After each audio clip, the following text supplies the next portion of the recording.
Hi வணக்கம். சொல்லாமல் தொட்டு சென்ற காதல் அத்தியாயம் 9. மதிய உணவை ஸ்டாஃப் ரூமில் அவசர அவசரமாக சாப்பிட்டு கொண்டிருந்தாள் சவிதா. ஏய், கொஞ்சம் பொறுமையா தான் சாப்பிட. கிளாஸ் என்ன ஓடியா போக போகுது? ஒரு 5 நிமிஷம் லேட்டா போனா ஒன்னும் தப்பு இல்ல என்று கிண்டல் பண்ணிய மஞ்சுளாவை கண்டு கொள்ளாமல் ஸ்பூனால் தயிர் சாதத்தை அள்ளி போட்டுக்கொண்டே, இன்னும் போர்ஷன் முடிக்கலடி. நெக்ஸ்ட் மந்த் செமஸ்டர் வச்சுக்கிட்டு டான்ஸ் பிராக்டிஸ், சாங் பிராக்டிஸ்னு பாதி கிளாஸ் ஓடிடுது. கிளாஸ் ஆரம்பிக்கிறது முன்னால போனாதான் அவங்கள விட போக விடாம தடுக்க முடியும் என்று பதில் கூறியவள் சாப்பிட்டு முடித்திருந்தாள். புக்கையும் நோட்டையும் கையில் எடுத்துக்கொண்டு சாரில் இருந்து எழுந்த சவிதாவிடம், Savi ma'am, next period 3rd year உங்க கிளாஸ் தானே என்று சாப்பிட்டு கொண்டிருந்த மேக்ஸ் லெக்சரர் கேட்கவும், எஸ் சார் என்று பதில் அளித்தவளிடம், போர்ஷன் முடிக்கணும், உங்க கிளாஸ நான் எடுத்துக்கவா சற்று தயக்கத்துடன் கேட்டவரை புன்னகையுடன் பார்த்தவர், ஆஹா, இப்போ உங்களுக்கு கிளாஸ விட்டு கொடுத்தா நானும் உங்களை போல வேற யாருக்கிட்டயாவது கிளாஸ் கொடுங்கன்னு கெஞ்சிக்கிட்டு இருக்கணும். அதனால சாரி சார் என்று விளக்கம் கொடுத்தவளை கடுகடு என்று பார்த்தவர், நோன்னு ஸ்ட்ரைட்டா சொல்லிருக்கலாம்ல, தேவையில்லாத பேச்சு எதுக்கு என்று கடுப்படித்தவரிடம், சொல்லிருக்கலாம், ஆனா பாருங்க, நாளைக்கே வேற யாராவது கிளாஸ் கொடுங்கன்னு கேட்கலாம், அதுக்குதான் இந்த விளக்கம். கண்ணம் விரிய சிரித்தவளை பார்த்து அங்கிருந்த ஸ்டாஃப் அனைவரும் முறைத்து பார்த்தனர். யாரையும் கண்டு கொள்ளாமல் மஞ்சுளாவுடன் அறையை விட்டு வெளியேறினாள் சவிதா. ஏன் சார், அந்த மேடமே சரியான கஞ்ச பிசுனாரி, அவங்க கிட்ட போய் கேக்குறீங்க என்று அங்கிருந்த சிலர் சவிதாவை கிண்டல் எடுத்து பேசிக் கொண்டிருக்க, மீண்டும் ஸ்டாஃப் ரூமுக்குள் ஒரு ஸ்டூடெண்டுடன் நுழைந்தாள் சவிதா. தன் டேபிளில் இருந்த சில நோட்டுகளை எடுத்து அந்த பெண்ணிடம் கொடுத்தவள், இதான் லாஸ்ட் வார்னிங், இனி டைமுக்கு நோட் சப்மிட் பண்ணலனா உங்க பேரண்ட்ஸ் வந்தாதான் வாங்குவேன், புரியுதா என்று மிரட்டலுடன் அந்த பெண்ணை அனுப்பி வைத்தவள் அங்கிருந்து வெளியேற முயல அந்த நேரம் பார்த்து அவள் மொபைல் ஒலித்தது. சலிப்புடன் மொபைலை எடுத்து பார்க்க சுதாகரின் நண்பரில் இருந்து அழைப்பு வந்திருந்தது. எதற்காக அழைக்கின்றான் என்று ஓரளவு தெரிந்தாலும் இந்த நேரத்திலா என்ற சந்தேகம் வரவும் அழைப்பை ஏற்றிருந்தாள். என்று கூறுவதற்கு முன்பே, சவி, இன்னைக்கு லாஸ்ட் டேட், காலேஜ் விட்டு போகும்போது விச்சு ஸ்கூல்ல பணத்தை கட்டிடு, மறந்துடாத. நான் அவங்க சார் கிட்ட பேசிட்டேன், எந்த பயமும் இல்லைன்னு சொல்லிட்டார், ரொம்ப சேஃபா கொண்டு வந்து சேர்த்துறோம்னு சொல்லிருக்கார், மறந்துடாத என்று பரபரப்புடன் பேசியவனுக்கு உடனே பதில் கூறாமல் சிறிது அமைதி காத்தவள், மணி 12 ஆகுது, தூங்காம இந்த நேரத்துல என்ன பண்ணிக்கிட்டு இருக்கீங்க என்று பேச்சை மாற்றியவளை கண்டு பல்லை கடித்தவன், டோன்ட் டைவர்ட், முதல்ல நான் கேட்டதுக்கு பதில் சொல்லு என்று பிடிவாதம் பிடித்தவனை கண்டு பெருமூச்சை விட்ட சவிதா, நான் விச்சுவா இஸ்ரோ அனுப்ப போறதில்ல என்று அமைதியாக பதில் அளித்தவரை தொடர்ந்து இரு பக்கமும் பேரமைதி. சோ, நான் அவ்வளவு தூரமும் எடுத்து சொல்லியும் நீ உன் முடிவுல தான் இருப்ப. இந்த ஆப்பர்ச்சுனிட்டி எல்லாருக்கும் கிடைக்காது சவி, பிளீஸ் அவனை அனுப்பிவிடு. மிச்ச கிளாஸ்ல 2-3 பசங்களை தவிர மத்தவங்க எல்லாரும் போறாங்க, அவனை ஹர்ட் பண்ணிடாத என்று அழுத்தமாக ஒலித்தது சுதாகரின் குரல். அவன் குரலை வைத்தே அவன் மனநிலையை அறிந்து கொண்டவளுக்கு தன்னை யாரும் புரிந்து கொள்ளவில்லை என்ற கழிவிறக்கத்தில் அழுகை வந்தது. என்னால அவனை ஒரு நாள் கூட தனியா விட்டுட்டு இருக்க முடியாது, please try to understand me என்று கமரியா குரலில் பேசியவளை கண்டு கஷ்டமாகி போக, நீ பயப்படுற அளவுக்கு ஒன்னும் நடக்காது, எனக்காக என் மேல நம்பிக்கை இருந்தா என்று தொடர்ந்தவனை பேச விடாமல், நோ நோ நோ பிளீஸ், எதுவும் சொல்லிடாதீங்க, என்ன கஷ்டப்படுத்துறது போல தயவு செஞ்சு பேசாதீங்க என்றவளுக்கு அழுகையில் குரல் செருமியது. அவன் பதிலுக்காக காத்திருந்தவளுக்கு அமைதியே பதிலாக வரவும் துணுக்குற்றவள், ஏன் சைலண்டா இருக்கீங்க சுதா, ஏதாவது பேசுங்க என்று கெஞ்சியவளை கண்டு கோபம் வந்தாலும் பொறுமையை கடைபிடித்தவன், என்ன பேச சொல்ற, உன் மேல பயங்கர கோபத்துல இருக்க, வாயை திறந்தா கண்டிப்பா ஹர்ட் பண்ணிடுற போலதான் பேசுவேன், பரவாயில்லையா? நீ என்ன சின்ன குழந்தையா சவி, 4 வருஷத்துக்கு முன்ன நடந்ததை இன்னும் புடிச்சுக்கிட்டு தொங்கிட்டு இருக்க என்று கோபப்பட்டவனிடம், 4 வருஷமோ 40 வருஷமோ அவ்வளவு ஈஸியா மறக்கிற வடுவா அது? சொல்றவங்க ஈஸியா சொல்லிட்டு போயிடலாம், பட் அதை அனுபவிச்சவங்களுக்கு தான் அந்த வழி தெரியும்.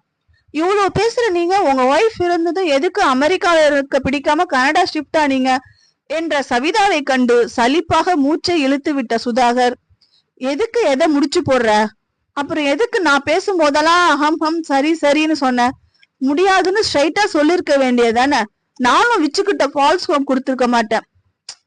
என்ன பேசி நீ நோ யூஸ் தெரிஞ்ச பிறகு எதுக்கு அதை பத்தி வீண் பேச்சு? சரி நான் வச்சுறேன், விச்சு ஓவரா ரியாக்ட் பண்ணுவான், அவன்கிட்ட உன் கோபத்தை காட்டாத, சரியா என்று போனை வைக்க போனவனிடம், அவுட் சைட்ல இருக்க போல சத்தம் வருது. வீட்ல இல்லையா? அச்சு உங்க கூட இருக்காளா? அப்புறம் கேர்ள்ஸ் ஹம் ஹம் சரி சரின்னு சொன்னா அதுக்கு ஆப்போசிட்டா எடுத்துக்கணும். இது யுனிவர்சல் லாங்குவேஜ், இது கூட தெரியாதா என்று நக்கல் அடித்தவளை கண்டு புன்னகை பூத்தவன், ஆபீஸ்ல இருக்கேன், நாளைக்கு டெமோ காட்டுறதுல இஷ்யூஸ், அதான் எமர்ஜென்சி. அச்சுவ ஹரிஸ் வீட்ல விட்டுருக்கேன். அப்புறம் நான் கேர்ள்ஸ் கிட்ட பேசல, ஆன்டி கிட்ட தான் பேசினேன். அத போல முன்ன பின்ன கேர்ள்ஸ் கூட எல்லாம் பேசி பழக்கம் இல்ல, அதனால அவங்க கேர்ட் வேர்ட்ஸ் எல்லாம் எனக்கு தெரியாது என்று பதிலளித்தவன், லேட் ஆகிடுச்சு வச்சிடுறேன், சரி காலையில பேசுறேன் பாய் என்று போனை வைத்துவிட உதட்டில் உறைந்த சிரிப்போடு சற்று நேரம் அமைதியாக உட்கார்ந்து விட்டாள் சவிதா. சில நொடிகள் கடந்து கையில் கட்டியிருந்த வாட்சில் டைமை பார்க்க கிளாஸ் ஆரம்பித்து 15 நிமிடங்கள் கடந்து போயிருந்தன. வகுப்பிற்கு சென்று பாடம் எடுக்கும் மனநிலையில் இல்லாததால் தலை நிமிர்த்தி சுற்றியும் பார்வையை சுழல விட்டவரின் வட்டத்தில் வந்தார் மேக்ஸ் லெக்சரர். சார், கிளாஸ் கேட்டீங்களே, எடுத்துக்கிறீங்களா? ஒண்ணுமே நடக்காததை போல சாதாரணமாக கேட்டவளை கண்டு கையெடுத்து கும்பிட்டவர், நான் போர்ஷன் முடிக்காம அசிங்கப்பட்டாலும் பரவாயில்ல, உங்க கிளாஸ் வேணவே வேணாம் என்று நக்கலடித்தவரை முறைத்து பார்த்தபடி, வேணாம்னா வேணான்னு சொல்லிட்டு போங்க, எதுக்கு ஓவர் சீன் போட்டுக்கிட்டு என்று முணுமுணுத்தவாறே ஸ்டாஃப் ரூமை விட்டு வெளியேறினாள்.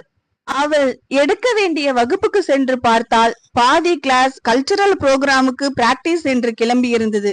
பார்த்த உடனே தம் மீதும் சுதாகர் மீதும் அவ்வளவு கோபம் வர முகத்தை கடுகடு என்று வைத்துக்கொண்டு வகுப்புக்குள் சென்றாள். புதிதாக பாடம் எதுவும் நடத்த முடியாததால் ஏற்கனவே நடத்திய போர்ஷனை படிக்க சொல்லிவிட்டு தன் இருக்கையில் உட்கார்ந்து கொண்டாள். பொதுவாக வகுப்பை வீணடிப்பதை எப்பொழுதும் விரும்ப மாட்டாள். அப்படிப்பட்டவள் தன்னால் இன்று வகுப்பு வீணாவதை கண்டு கோபமாக வர ஒட்டுமொத்த கோபமும் சுதாகரை நோக்கிதான் திரும்பியது.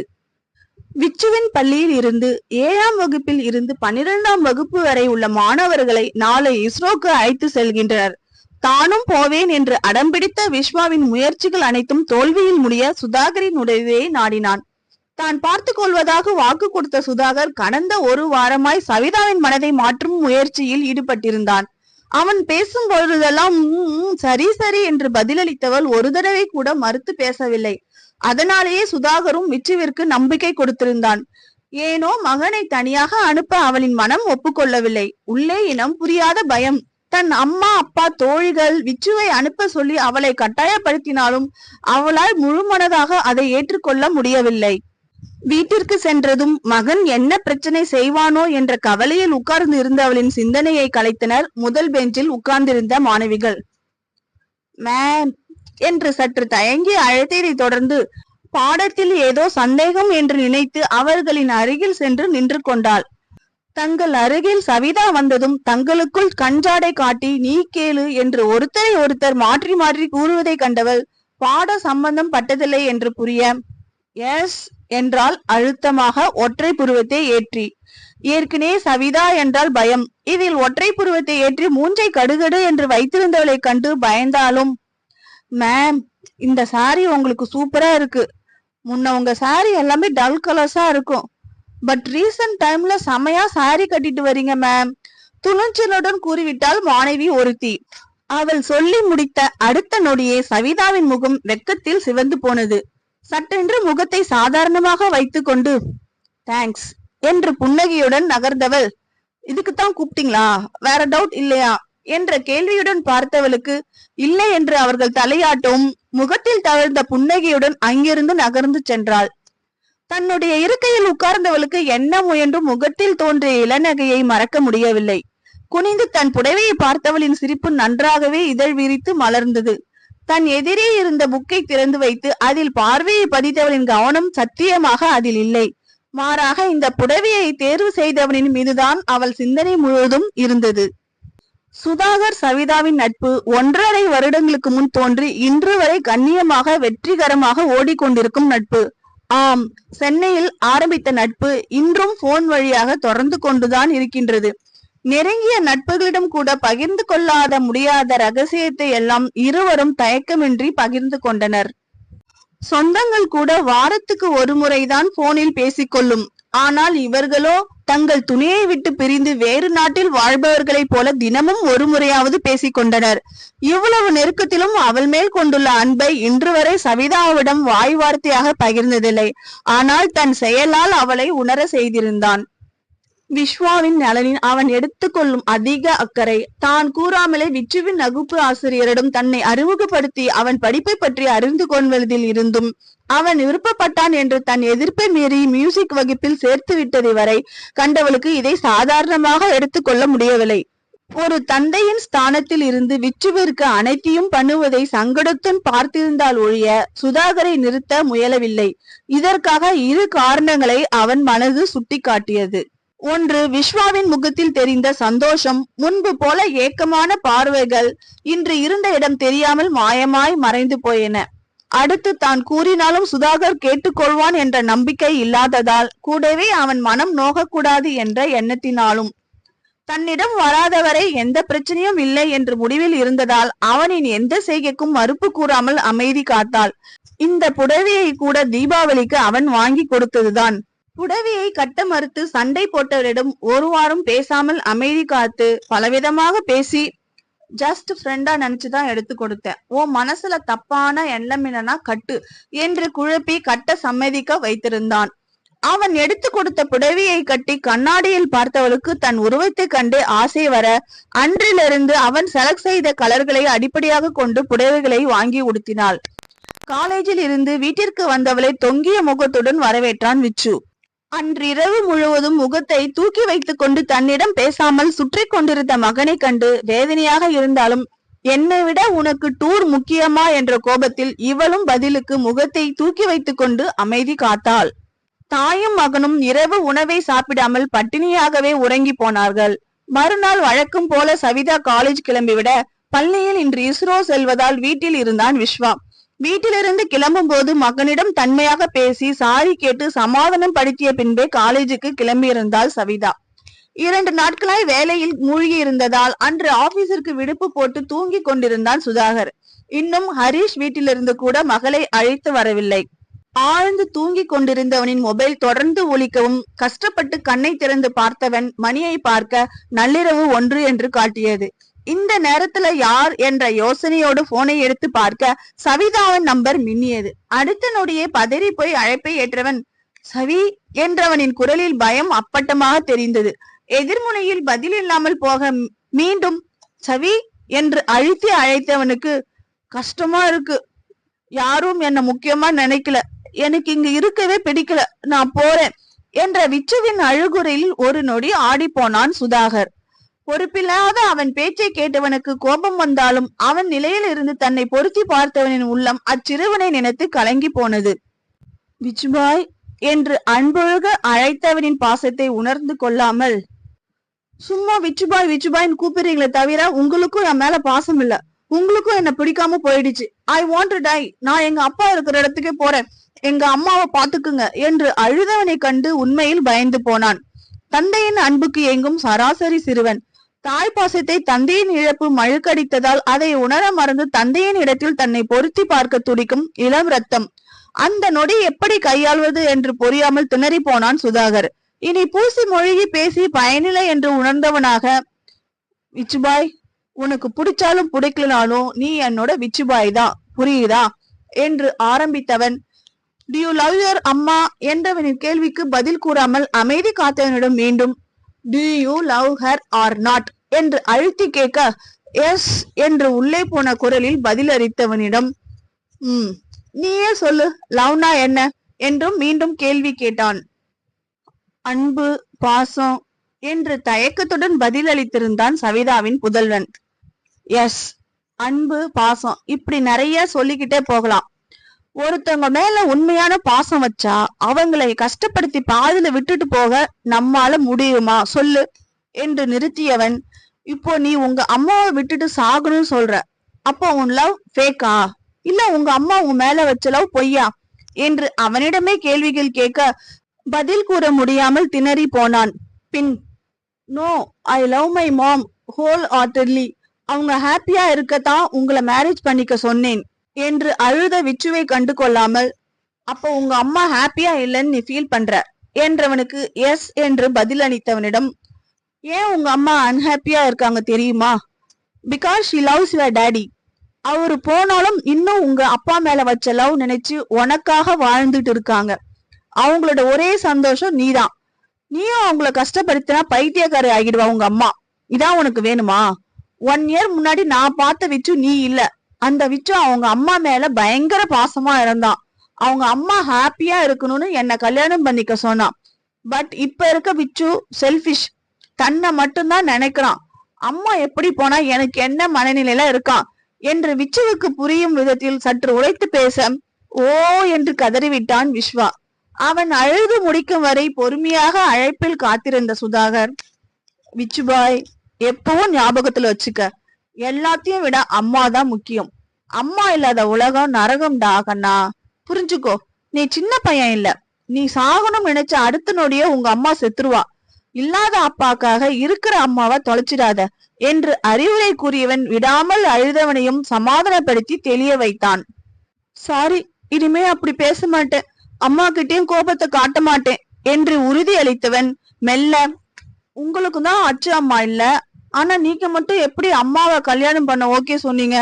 நீங்க அவங்கள ட்ரூவா லவ் பண்ணலையா என்ற கேள்வியில் வாய்விட்டு சிரித்து விட்டான் சுதாகர். ஏண்டா, இவ்வளவு அழுகையிலும் நல்லா கேள்வி கேளு என்று கேலி பேசியவனை விடாமல், சொல்லுங்க பிளீஸ் என்று கெஞ்சியவனை கண்டு புன்னகைத்து கொண்டவன் பின், உனக்கு ஒரு சீக்ரெட் சொல்றேன். Girls are emotional fools. Boys அப்படி கிடையாது. They are weak hearted persons. இவங்க இல்லாத லவ் புடிச்சுக்கிட்டு தொங்கிட்டு இருப்பாங்க. But we are not like that. அன்பு கிடைக்காதுன்னு ஏங்குற ஜீவன் என்று விளக்கம் கொடுக்க, பாய்ஸ் ஆர் ஆல்வேஸ் கெத்து என்று பாய்ஸ் புராணம் பாடிய விச்சுவிடும் மேலும் சில நிமிடங்கள் பேசிய பின்னே போனை வைத்தான் சுதாகர். அன்று சீக்கிரமாகவே வீட்டிற்கு வந்த அன்னையை ஓடி சென்று அணைத்து கொண்டான் விஸ்வா. சாரிமா, வெரி வெரி சாரி. உங்களை ஹர்ட் பண்ணிட்டேன். என்னால நேத்து நைட் நீங்க சாப்பிடல, சாரி என்று கண்ணீர் வடித்த மகனை கண்டு கண் கலங்கியவள், அம்மாவும் மன்னிச்சுடா விச்சு, உன்னை தனியா விட்டுட்டு என்னால நிம்மதியா இருக்க முடியாது, அதான் விடல, சாரி சாரி என்றவளுக்கு அழுகையில் தொண்டை அடைத்து கொண்டது. நீ சின்ன பையன், கோபப்பட்டேன், நானும் சாப்பிட கூப்பிடாம படுத்துட்டேன். அம்மா நல்ல அம்மாவே இல்ல என்று அழுகையில் குலுங்கிய சவிதாவை நெஞ்சோடு அணைத்து கொண்ட விச்சு அவள் முதுகை ஆதரமாக தடவி கொடுத்தான். தாயும் மகனும் ஒருவருக்கொருவர் ஆறுதல் கூறி சமாதானம் ஆகினர். தன் அருகில் உறங்கிக் கொண்டிருந்த மகனின் உச்சியில் முத்தம் பதித்து எழுந்தாள் சவிதா. நேற்று வரை முறுக்கி கொண்டிருந்த மகனின் திடீர் மனம் மாற்றத்துக்கு காரணம் கண்டிப்பாக சுதாகராகத்தான் இருக்க முடியும் என்று ஆணித்தரமாக நம்பினாள். மெல்ல எழுந்து கூடத்திற்கு வந்தவள் போனை எடுத்து பார்க்க மதியம் நீண்ட நேரம் சுதாகரிடம் மகன் பேசியது தெரிந்தது. பார்த்த உடனே கண்கள் கலங்கிவிட கண்ணை துடைத்தபடி மணி 1 நெருங்கி கொண்டிருப்பதை பொருட்படுத்தாமல் சுதாகரை அழைத்திருந்தாள். அலுவலகத்தில் கணினியின் முன் முக்கியமான கோப்பையை பார்த்து கொண்டிருந்த சுதாகரின் கவனத்தை கலைத்தது கைபேசி. எட்டி ஸ்கிரீனில் தெரிந்த பெயரை கண்டதும் இதழ்கள் புன்னகையில் விரிய, இப்போ அம்மாக்கா ரிட்டர்னா, ஆத்தாளும் மகனும் சேர்ந்து நம்ம நிம்மதியை கெடுக்கிறாங்க என்று வாய்விட்டு புலம்பியபடி அழைப்பை ஏற்றவன், ஹலோ மம்மி, இன்னும் தூங்கலையா? மெல்லிய குரலில் கிசுகிசுத்தவனுக்கு பதில் கூறாமல் அமைதி காக்கவும் அவள் அழுகின்றாள் என்பதை உணர்ந்து கொண்டவன் சவிதாவை சகஜமாக்கும் பொருட்டு, என்னடி அழுகிறியா? அவளுக்கு பிடிக்காது என்று தெரியும் வேண்டுமென்றே டீ போட்டு பேசாதீங்கன்னு எத்தனை தடவை சொல்றது என்று கடுப்படித்தவளிடம் மீண்டும் வம்பு வளர்க்கும் எண்ணத்தில், எனக்கு அப்படித்தான் பேச வரும், வேணா நீ டீய கட் பண்ணி கேட்டுக்கோ என்று விளக்கம் கொடுத்தவனை கண்டு பல்லை கடித்தவள், இந்த மொக்க ஜோக்குக்கு சிரிப்பு வரல என்றவளை, சிரிக்க தெரியாத சிடுமூஞ்சிக்கெல்லாம் எல்லா ஜோக்கும் மொக்க ஜோக்காதான் தெரியும், வாட் டு டு என்று திரும்பி நக்கல் அடித்தவனுக்கு, முடியல, சிரிக்க வேணா செஞ்சிடறேன் என்று சத்தம் போட்டு சிரித்தவளை கண்டு வாய்விட்டு சிரித்தவன், அப்படியே இருக்கு, யாராவது பேய் படத்துக்கு சிரிச்சு பயமுறுத்த வாய்ஸ் ஓவர் கொடுக்கணும்னு சொன்னா உன்னை சஜஸ்ட் பண்றேன், நல்ல கனெக்ஷன் ஆகும் என்று மீண்டும் நக்கலடித்தவனை கண்டு சுதாகர் என்று பல்லை கடித்தாள். பின்ன என்ன நினைச்சுக்கிட்டு இருக்கீங்க அம்மாவும் பையனும்? ஷிஃப்ட் போட்டு என் உயிரை எடுக்கிறீங்க. அவன் என்னன்னா தூங்க விடாம அழுது தீர்த்தான், நீ வேலை செய்ய விடாம சிரிச்சு பயமுறுத்துற. சப்பா, 2 இம்சைக்கு நடுவுல ஒரு நொடியும் தள்ளுறதுக்குள்ள நாக்கு தள்ளுது என்று போலியாக அழுத்து கொண்டவனிடம், அதுக்கு ஒண்ணும் பண்ண முடியாது, நாங்களா வாலண்டியரா வந்து தலைய கொடுக்க சொன்னோம், ஒன்ஸ் எங்க கிட்ட சிக்கிட்டா வெளியில வர வாய்ப்பே இல்ல என்று தன்னை மறந்து பேசி கிங்கினி சலங்கையாக சிரிக்க, மெய் மறந்து அவள் சிரிப்பதை ரசித்தவனும், நானும் வெளியில வர விரும்பல என்று உள்ளுக்குள் சொல்லி கொண்டான். விச்சு பேசினான். ரொம்ப சந்தோஷமா இருந்துச்சு, தேங்க்ஸ். குறும்புத்தனத்தை விட்டு மனமாற நன்றி கூறியவளிடம், வெறும் தேங்க்ஸ் மட்டும்தானா? இவ்வளவுதான் விச்சு பேசினதுக்கு மதிப்பா? வேண்டுமென்றே வம்பு இழுத்தவனிடம், வேற என்ன வேணும் சொல்லுங்க சுதா, செஞ்சிடலாம் என்று வார்த்தையை விட்டவளை கண்டு தனக்குள் சிரித்து கொண்டவன், என்ன வேணும்னாலும் கேட்கலாமா? கண்டிப்பா கிடைக்குமா? கொக்கி போட்டு நிறுத்த, அப்பொழுதுதான் தான் கூறிய வார்த்தையின் வீரியத்தை உணர்ந்தவள், அது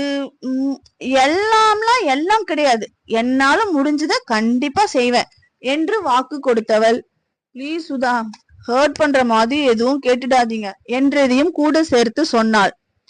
பேசுறதெல்லாம் பேசிட்டு ஹர்ட் பண்றது போல பேசக்கூடாதுன்னா அப்புறம் என்னத்தை தாண்டி பேச?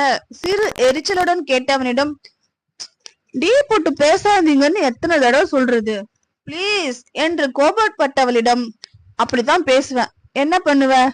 என்ன கால் கட் பண்ணிட்டு போவியா? போ. அப்படி தேங்க்ஸ்க்கு பதில் வேற என்ன கேட்டுருவன் பயப்படுற என்றவனின் குரலில் சிறு கோபம் எட்டி பார்த்தது. அது ஏதோ மனசுக்கு விரும்பாத ஒண்ணுதான் கேட்க போறீங்கன்னு என்னால ஃபீல் பண்ண முடியுது. நாம அப்படி பழகல Sudhakar, we are good friends. சங்கடப்படுறது போல எதையும் பேசிடாதீங்க பிளீஸ் என்று கெஞ்சியவளுக்கு உடனே பதில் கூறாமல் சில நொடிகள் அமைதி காத்தான். பின் மூச்சை நன்றாக இழுத்துவிட்டு இதுவரை மனதில் அழுத்தி கொண்டிருந்ததை தைரியமாக சவிதாவிடம் கேட்டுவிட்டான் சுதாகர். என்ன கல்யாணம் பண்ணிக்கிறியா சவிதா என்ற அடுத்த நொடி அழைப்பு துண்டிக்கப்பட்டது. என்ன நண்பர்களே, இந்த அத்தியாயம் பிடித்திருந்தால் லைக் பண்ணுங்க, கமெண்ட் பண்ணுங்க, ஷேர் பண்ணுங்க, மறக்காம நம்ம சேனலையும் சப்ஸ்கிரைப் பண்ணுங்க. நன்றி. மீண்டும் அடுத்த அத்தியாயத்துடன் உங்களை சந்திக்கிறேன். அதுவரை நன்றி, வணக்கம்.